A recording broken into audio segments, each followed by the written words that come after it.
Donc on va reprendre Tzadik Gimel à Moudalef. Alors l'Agmara avait posé une question en haut de la page, mais on va dire ça oralement avec la réponse de l'Agmara,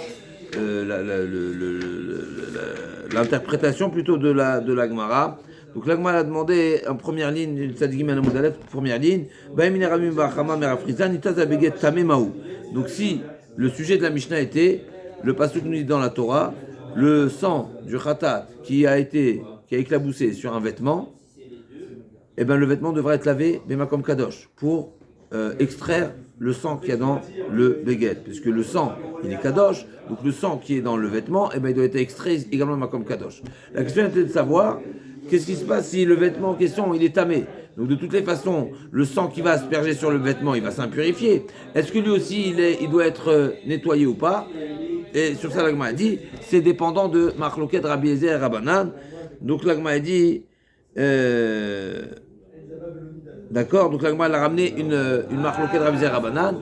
Est-ce qu'on peut utiliser de l'eau de Paradouma, un autre sujet complètement, de l'eau de Paradouma qui est impure pour purifier l'impur? Donc est-ce que l'eau de Paradouma qui est devenue impure, elle est toujours en mesure de purifier l'impur? Et sur ça, Rabbi Eliezer a dit, bien sûr que oui. Pourquoi? La preuve en est, c'est que on peut purifier une femme qui a deux impuretés. Un, elle est impure par le mort. Deux, elle a l'impureté de Nida. Donc son corps il est impur. Maintenant, comment tu vas comment l'eau de Paradouma va purifier cette femme alors que l'eau qui va toucher la femme quand elle va être aspergée, il va devenir impur. Donc ça veut dire que de l'eau impure peut purifier. C'est la logique de Rabbi Eliezer. À nouveau, si je peux purifier une femme Nida en l'aspergeant avec le Mechatat, Bishlama, si elle n'était pas Nida, c'est un petit peu compliqué, parce que de toutes les façons, et comment l'eau, elle purifie? Là aussi, tu vas dire la même chose, sans Nida. L'homme, il est impur, l'être humain, il est impur. Donc quand on l'asperge, eh ben, l'eau qui le touche, il s'impurifie, et donc c'est de l'eau impure qui purifie. Forcément, il faut dire que c'est pas pareil. Pourquoi? Parce que pour l'impureté qui est de l'impureté par le mort, alors effectivement, la Torah dit asperge dessus, et cette aspersion va le purifier. Donc tu peux dire que ça vient en simultané.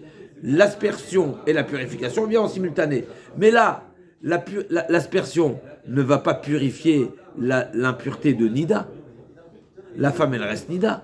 Donc comment l'aspersion sur une femme Nida va la purifier de l'impureté du mort, alors que l'eau qui va venir sur elle va rester impure quelque part, parce qu'elle reste impure de Nida.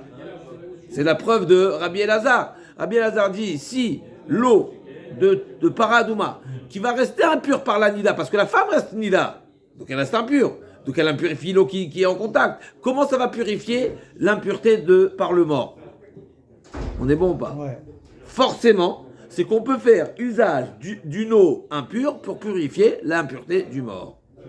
Mais à la base, Rabbi Elazar dit, de même que je peux asperger et purifier une femme Nida de son impureté de mort par le mort, malgré son statut de Nida, je peux la purifier, et alors que l'eau va devenir impure, ça me dit, de là j'apprends, je fais un parallèle, et je fais une extension plutôt, de dire que même si l'eau, elle est impure à la base, eh ben ça peut purifier un impur qui est impur par le mort.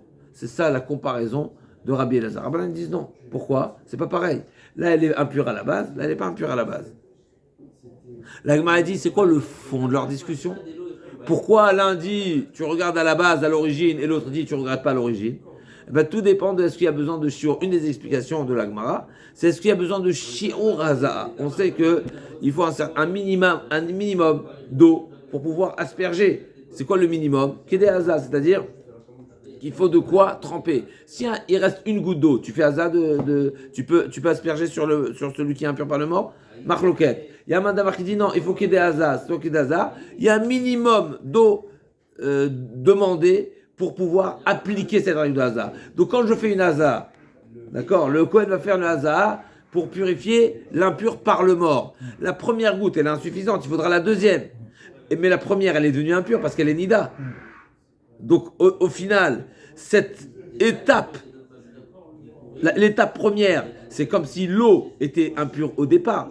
Rabbi Eliezer dit, de même que de l'eau qui devient impure en l'aspergeant, elle purifie. Pareil, l'eau qui était impure à l'origine, elle purifie aussi. Pourquoi? Parce que quand la première goutte qui est tombée sur la nida, elle atterrit sur la nida, elle ne se suffit pas elle-même pour purifier. Il faut un tirouf, il faut rajouter la deuxième goutte. Et donc la deuxième goutte, elle va rejoindre la première goutte qui est impure. Oui. Et qu'est-ce qu'elle devient la deuxième? Impure aussi? La deuxième goutte, elle va rejoindre la première qui est impure. Donc ça veut dire que l'impureté, elle a devancé la haza. Puisque la haza, l'aspersion, quand est-ce qu'elle est finalisée? En deuxième action. Mais en deuxième action, la première action, elle était déjà impure. Donc comment tu peux associer la deuxième action à la première alors que la première, elle est impure? Forcément, c'est qu'il n'y a pas de problème. Rabbanan disent non, il n'y a pas besoin de shiur de haza. Donc en réalité, c'est en simultané. Et donc tu ne compares pas le simultané et le deux temps. Donc ça, c'est vraiment pour récapituler ce qu'on a vu hier. Et ça, c'est la première réponse d'Agmara, la première interprétation plutôt de l'Agmara. Et deuxième réponse de l'Agmara.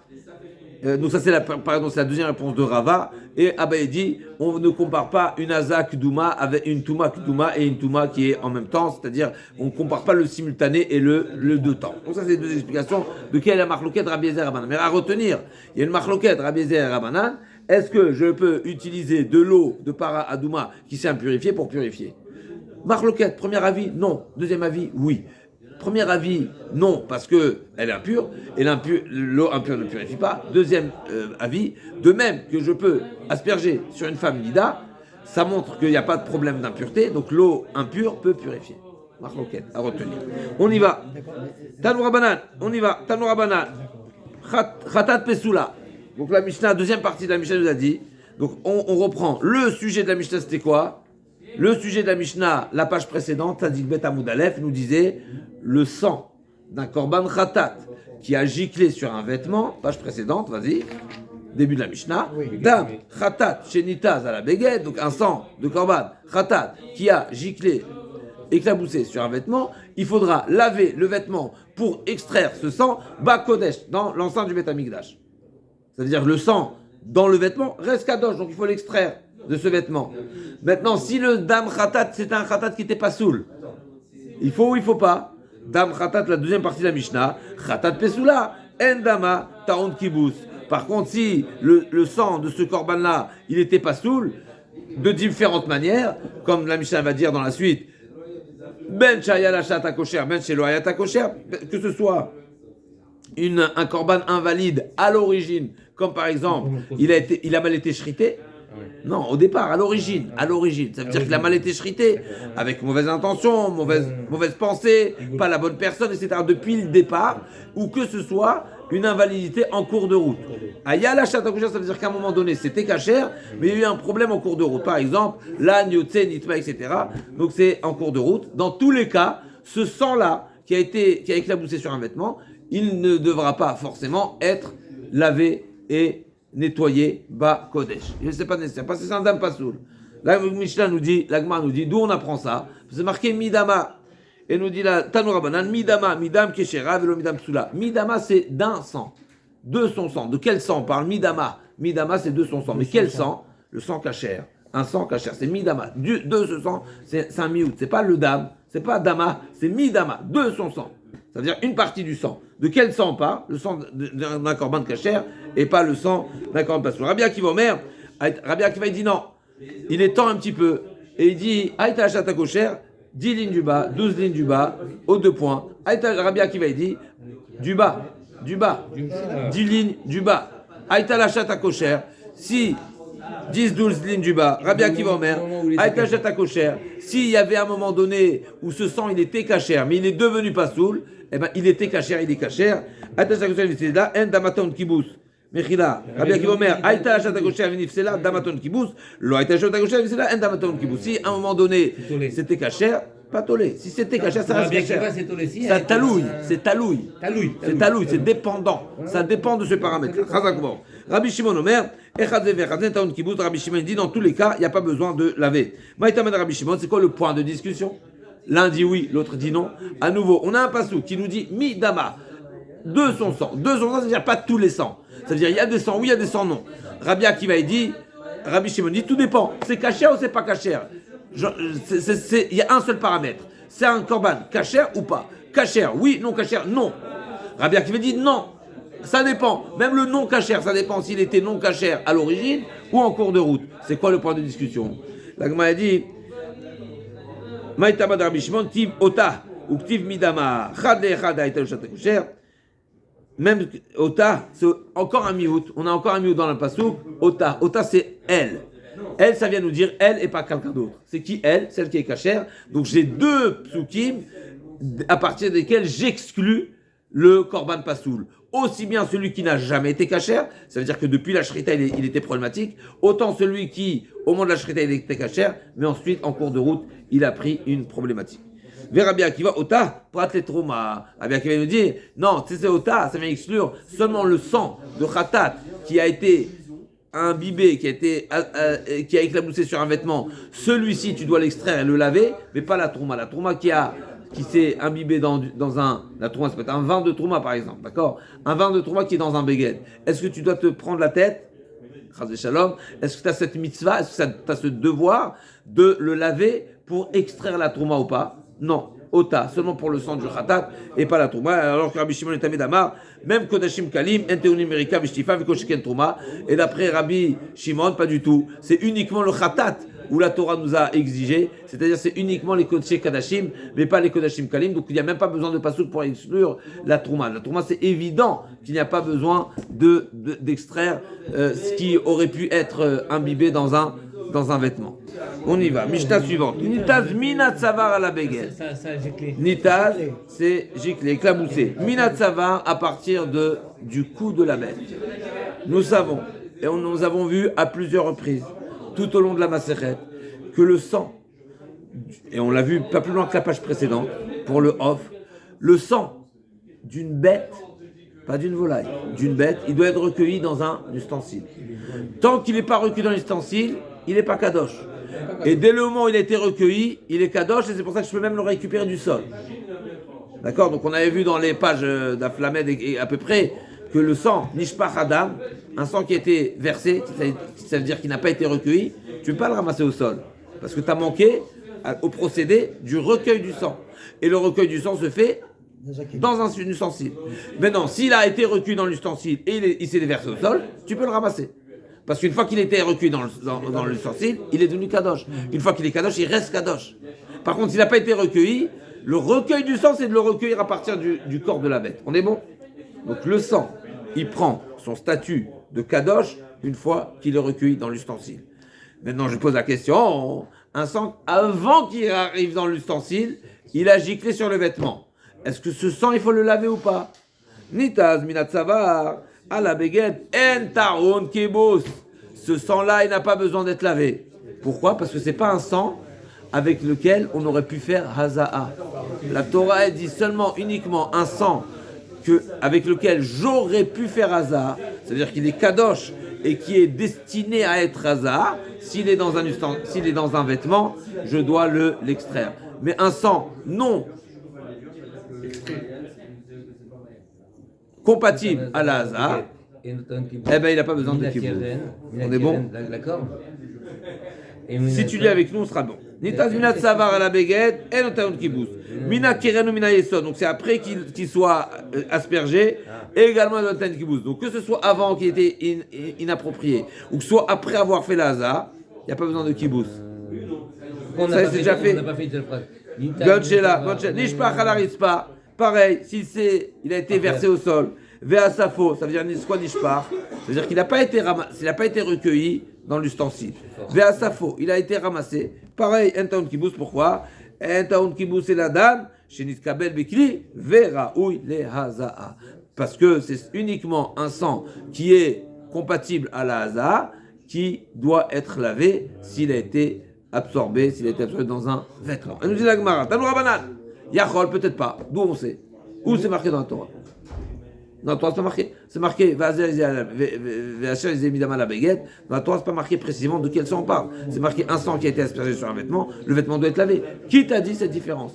De même qu'on a demandé, il y a une ligne.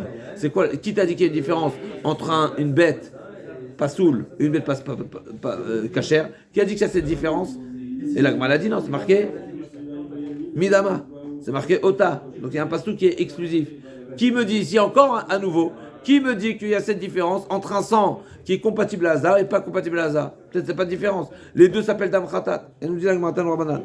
Yachon et Tazmina Tavar Mina ala Begadi et Taon Kibbutz Amluma chez Izé. Lo Amartin Ela Beraoui le Hazaa. Pourquoi la Torah justement elle a dit, quand elle a parlé du sang qui a éclaboussé sur un vêtement, elle a employé le terme de Haché Izé, une Haza, pour nous dire qu'on parle d'un sang qui était compatible à l'Haza, qui a été aspergé sur le vêtement. C'est celui-ci uniquement qui est à laver. Alors qu'un sang qui a giclé du cou de la bête, il n'est pas encore compatible à l'Haza. Pas encore. Ça ne veut pas dire qu'il est incompatible, mais pas encore. Il faudra qu'il soit recueilli dans le Kéli. Ou bien celui qui était versé au sol, pareil. Ou bien celui avec lequel j'ai déjà fait Haza. Ça, c'est fini. Une fois c'est à la quinte, c'est fini. Tania Idar, deuxième explication, deuxième braïta, deuxième enseignement. Tania Idar, Yachon Tadmina Kern Ibn Esod et donc Kibbutz Amluma, Asher Izé, Pat Lezé Shekvar Huza. Donc il y a deux enseignements de ce même mot. Asher Izé Midama, c'est un sang avec lequel je peux faire la Haza. J'ai exclu celui qui ne peut pas être utilisé pour Haza. Et deuxièmement, j'exclus également celui avec lequel j'ai déjà fait Haza. C'est déjà fait. Une fois, déjà fait. Nessid Mitzvato. Nishpach à la Ritzpa. Si c'est versé au sol, Agma demande pourquoi il était nécessaire. Ça rejoint un petit peu ta question. Pourquoi il était nécessaire de répéter ou de donner un autre exemple? Nishpach, on sait qu'un sang qui s'est déversé, qui n'a pas été recueilli, il est invalide. Pourquoi tu as besoin de me donner l'exemple du sang du cou et le sang du sol? La même chose. Pourquoi les deux? L'Agma dit à tout la Mali, Matam Kamar. Effectivement, ce cas supplémentaire, c'est simplement pour nous enseigner plus précisément la règle. Matam Kamar. Matam Nishpach à la histoire de Souven et Ton Kibbutz. Les fiches et Ton Kibbutz, c'est la Bekli vers Raoui Azaya. Ok. C'est seulement, voilà. Raoui Azaya, les Maotemai. C'est quoi l'idée de Raoui Azaya? Une fois que tu m'as donné tous les exemples, pourquoi tu me précises celui qui est aspergeable, n'est-ce pas? Hazat, Raoui Azaya. L'Agma dit les Maotemai. Kibel, les maotemai, kibel pachon mikdé azab biklisé ou pachon mikdé azab biklisé. Dans le cas où il a recueilli le sang, mais dans deux ustensiles. Donc dans chacun des ustensiles, il n'y a pas de quoi faire hasard. Il n'y a pas suffisamment de quoi faire hasard. Des Tania. On y arrive tout de suite, voilà. On y arrive, c'est justement.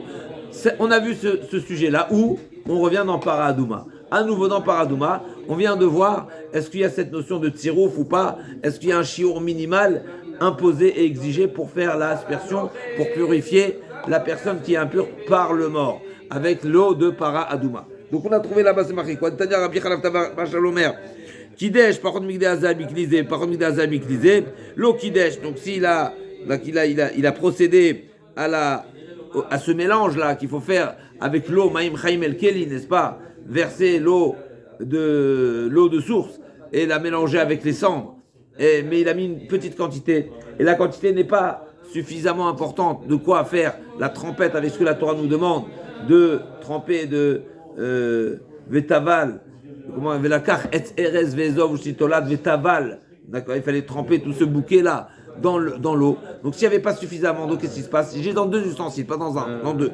Est-ce que Kidesh ou pas? Est-ce que c'est valable ou pas? Pourquoi il fait ça? Je ne me rappelle plus comment le processus. Para Adouma. Para Adouma, c'est il a brûlé, après il reste les cendres. Et après on mélange avec de l'eau. Après il y a encore un autre. Après on mélange avec de l'eau et après on prend le SRS. Après on prend le SRS des hommes chitolat et on asperge. Ah ouais. On asperge. Ouais, sur le mort, sur l'impur. Sur l'impur. Sur l'impur par le mort, pas sur le mort. Sur l'impur par le mort. Ah, donc ouais. d'accord, donc c'est marqué. Sur les personnes ou objets impurs par le mort. Celui qui est impur par le mort se fait asperger par la paradouma. Non, il faut juste te réveiller, prendre un autre café. D'accord, donc on va aller où? Et pourquoi celui qui asperge Mishnah, uniquement un sang aspergeable, il a cette règle-là, s'imposera cette règle de devoir laver le sang qui était un sang aspergeable, qui a éclaboussé sur un vêtement, uniquement celui-ci. C'est-à-dire quoi aspergeable? Tu vas exclure quoi? C'est quoi un sang non aspergeable? Tu m'as déjà dit celui qui n'est pas aspergeable, celui qui est sur le cou, celui qui s'est versé au sol. Tu m'as déjà dit. Donc c'est quoi cette répétition? Un sang aspergeable? avec le Kéli? Tu m'as déjà dit. Ouais. C'est déjà dit dans la Mishnah, le sang du cou, le sang qui est au sol, le sang du keren, ceux-là, c'est pas des sangs qu'il faut laver. C'est parce que c'est des sangs non aspergeables ou déjà aspergés. Pourquoi la Mishnah répète uniquement un sang aspergeable? Tu vas exclure quoi? Question de la Gemara. Laissons parler la Gemara, on va comprendre la réponse. Pourquoi la Mishnah a rajouté une phrase? Question, réponse. J'ai encore un cas qui n'est pas explicite dans la Mishnah. Lequel? Il y a un sang qui n'est pas aspergeable. Ça ressemble à quoi? À l'eau de paradouma non aspergeable. C'est quoi? C'est quand il n'y a pas de quantité. Il y a la quantité, mais dans 2 ustensiles. Donc chacune des 2 n'est pas aspergeable. Parce qu'il n'y a pas la quantité minimale. Mais comment il n'y a pas la quantité, Rav? On va voir. Kidesh par contre. Très bien, si ça a été fait, c'est très bien. Si ça n'a pas été fait. Mais si ça n'a pas été fait. Kidesh bikli par migde azaya. Kidesh par migde azaya biklisé ou par migde azaya biklisé. Lo kidesh. On est bon. Donc il a mis en 2 fois. Il a mis dans un premier ustensile, après dans un deuxième ustensile. On parle pas de ça, on parle d'eau là. Mais de l'eau, il y en a plein de l'eau. Je comprends pas quel problème de l'eau. De l'eau, il y a un puits, on met de l'eau dans un kéli, quel problème? À nouveau, on reprend dans Paradouma. Il a fait en 2 temps. Il a mis dans un premier ustensile une petite quantité qui n'était pas suffisante à part entière. Et après dans un deuxième ustensile. Et après, il les a mélangés. Donc j'ai la quantité. Valide ou pas valide? Non valide. L'eau kidesh. Cette eau n'est pas valable pour la hasard. Une donnée sèche. C'est le cas de le dire, d'accord? Il y a de l'eau, mais c'est sec quand même. L'eau qui dèche. Qu'est-ce qui se passe avec le sang? Si le sang également, on a fait en 2 temps. Il y a eu un premier Cohen qui est venu recueillir le sang, et après, il s'est passé ce qui s'est passé.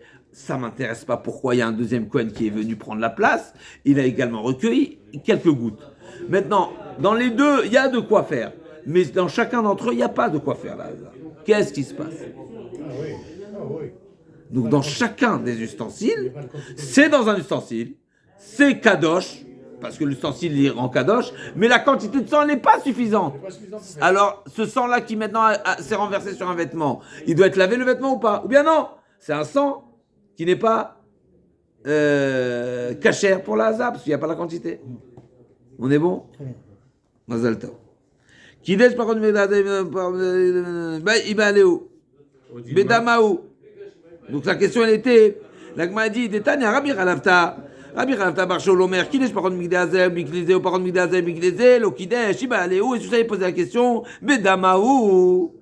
Cette règle que tu as dit, que tu as affirmée en évidence pour la paradouma, il va aller où? Est-ce que pour le sens ça s'applique également? Ibane Bedamaou, il khetaï ou al khetal gaminan, c'est une halakha Meshibisina normalement. Et on n'apprend pas, on ne peut pas faire de comparaison, on ne peut pas faire de parallèle, n'est-ce pas, entre un enseignement qui est halakha Meshibisina, je ne fais pas d'extension avec une halakha Meshibisina. Halakha Meshibisina c'est exceptionnel. Alors c'est la question, est-ce que c'est exceptionnel dans Paradouma, c'est halakha Meshibisina et tu ne fais pas d'extension pour le sang? Même s'il y a une logique qui pourrait être similaire, mais tu ne fais pas d'extension, c'est halakha Meshibisina. Ou bien non, Odilma. Atam, maïtam amirtiv, et taval bamaim, achanamiktiv, et taval bedam. Ou bien non, tu peux faire une extension. Pourquoi? Parce qu'en réalité, d'où vient cet enseignement? Alors, a priori, c'est une discussion, est-ce que c'est à la Khamshim ou pas? Ou bien non, c'est un drachat, j'ai une source dans le passou. C'est marqué Vetaval. Vetaval, ça veut dire que tu vas plonger, tu vas tremper. Et de là, j'apprends qu'il faut de quoi pouvoir tremper. Ça veut dire qu'il y a suffisamment d'eau pour pouvoir tremper le bâton et les œufs, etc., qui soient immergés dans cette eau-là. Et donc, pareil, tu appliqueras la même règle, la même dracha tu vas faire pour Vetaval Badam. Vetaval Badam, donc le Taval, il faut pouvoir faire une fila. Quand tu vas au mikvé, n'est-ce pas? Il faut pouvoir être Tovel. S'il n'y a pas d'eau, tu n'es pas Tovel, d'accord? Mais là, c'est pareil. Vetaval, donc il faut un minimum. D'accord? Donc c'est la question de la Gemara. Et donc, d'après cette supposition qu'effectivement, il y a un minimum de sang pour pouvoir faire l'Aza, eh ben, j'interpréterai la Mishnah qui dit une Haza du sang avec lequel je peux faire Haza, ça viendrait exclure quoi? Un sang qui a été recueilli, mais qui n'a pas la quantité. Même si ensuite je l'ai, mélangé, et il y a la quantité, mais si à l'origine il n'y avait pas la quantité, c'est pas un sang avec lequel je peux faire Haza. À l'image de la halakha que j'ai vue dans Para Aduma.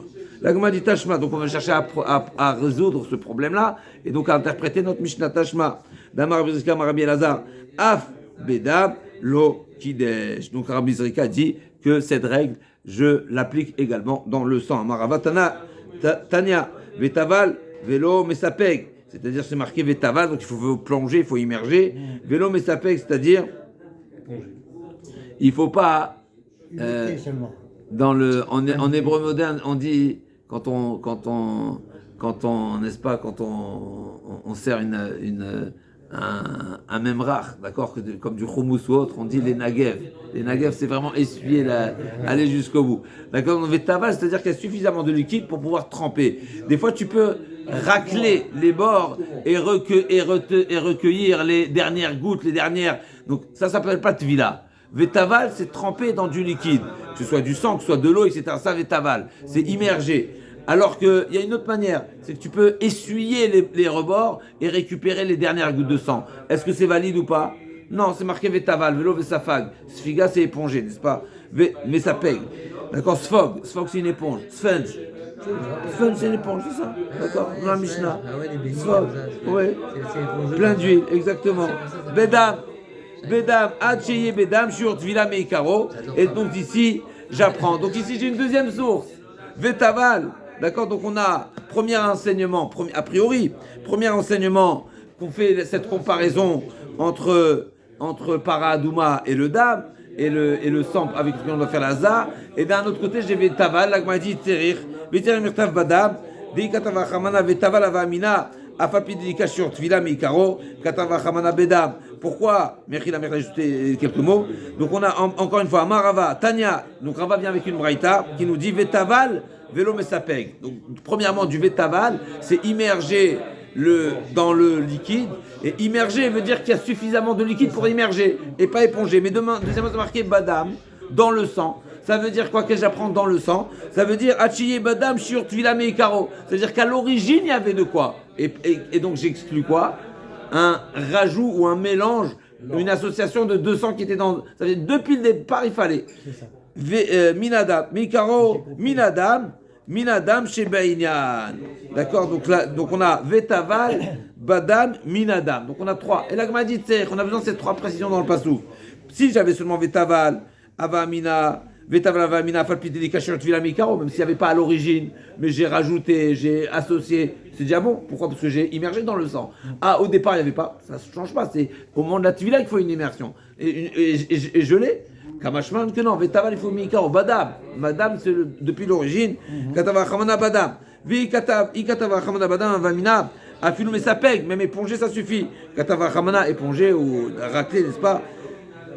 Katava Chamana Vetaval, donc il faut les deux. Minadam, Shebaïnian, les mots Maï, Amarava, les mots Shiraim, Beetzba.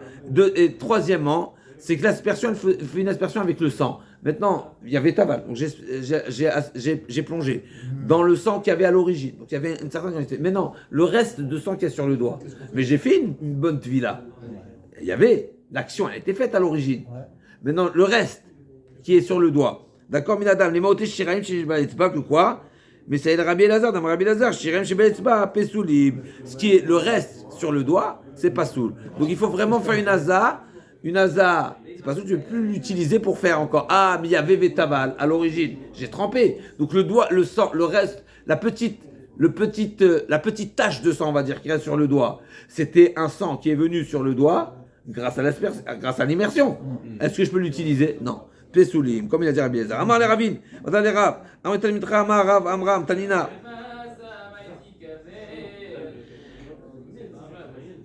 Hayam Azeh Venitza Zamiado, Achelo Iza, Taoun Kibous, ou Misheiza, un Taoun Kibous.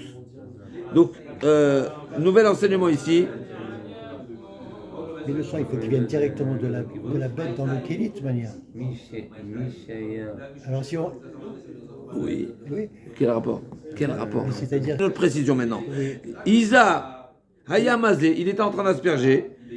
Zamiado, Achelo Isa, Venitza Zamiado, Achelo Isa. Donc le sang, avant qu'il ne soit aspergé, il a éclaboussé sur le vêtement. Alors là, taoun kibous, miché Isa, mais une fois que la haza elle a été faite, un taoun kibous.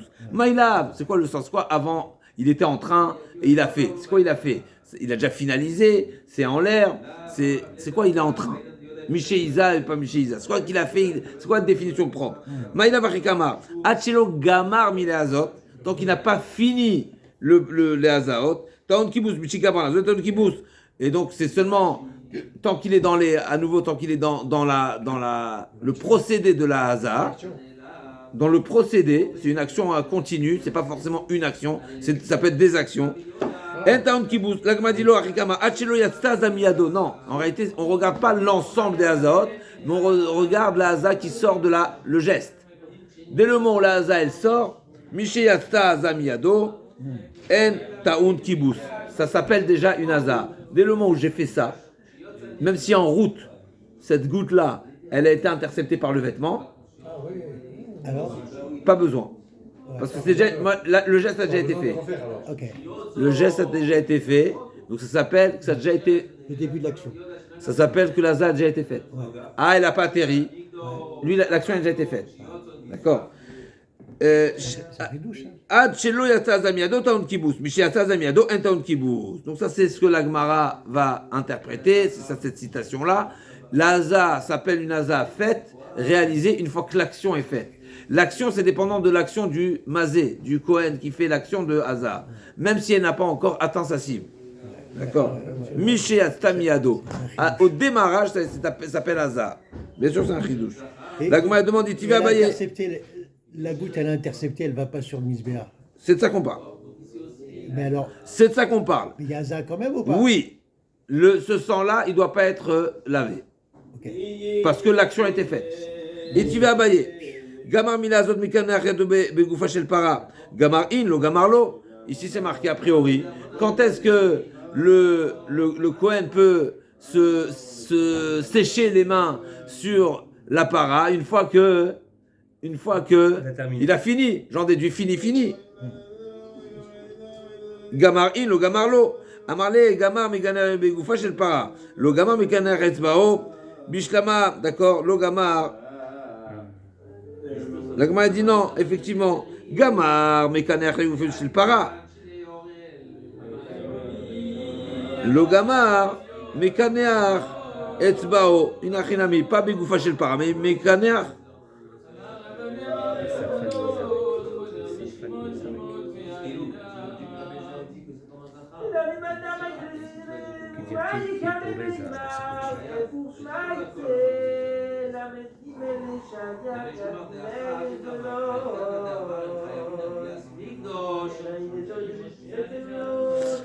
On revient à Paradouma, n'est-ce pas? Qu'est-ce qu'on cherche à savoir? On cherche à savoir qu'est-ce qui s'appelle une Haza finie, réalisée.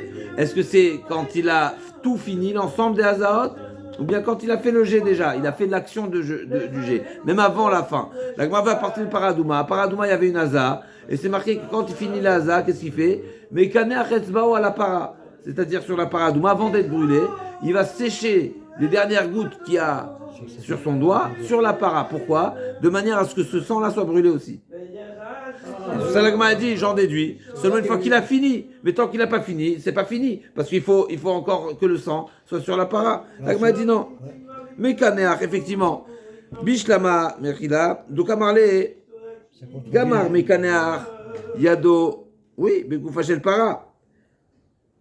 Lo Gamar, Mekanéach Etzbao, mais tant qu'il n'a pas fini les Hazaot, alors là, il va essuyer son doigt de manière à ce que ça n'invalide pas la Haza précédente, la Haza suivante, puisqu'il faut faire une Haza avec le doigt propre, c'est ce qu'il en sort d'ici.